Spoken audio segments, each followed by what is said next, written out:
I'm doctor Harish Rao, consultant pulmonologist. ఈరోజు మనం TB లేదా క్షయ వ్యాధి గురించి కొన్ని విషయాలు తెలుసుకుందాం. ఇది జనరల్గా ఊపిరితిత్తులకు సంబంధించిన వ్యాధి. ఇది బాడీలో ఇతర ఆర్గాన్స్కి అయినా జనరల్గా బ్రెయిన్ కానీ, స్పైన్ కానీ, బోన్ అండ్ జాయింట్స్లో కూడా ఈ టీబీ అనేది వచ్చే అవకాశం ఉంటుంది.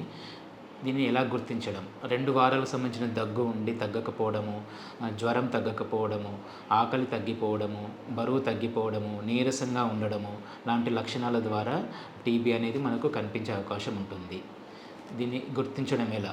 దీన్ని చెస్ట్ ఎక్స్రే మరియు సిటీ స్కాన్ చేయడం ద్వారా, మనకు దగ్గుతున్నప్పుడు వచ్చే తెమడ పరీక్ష ద్వారా, ఒక్కోసారి కొద్దిమంది పేషెంట్స్లో బ్రాంకోస్కోపీ చేయడం ద్వారా ఊపిరితిత్తులో ఉండే టీబీని మనం డయాగ్నోసిస్ చేయవచ్చు. ట్రీట్మెంట్ సంబంధించి దీనికి 6 months నుంచి 1 year మెడిసిన్స్ వాడడం ద్వారా టీబీని మనం పూర్తిగా తగ్గించవచ్చు.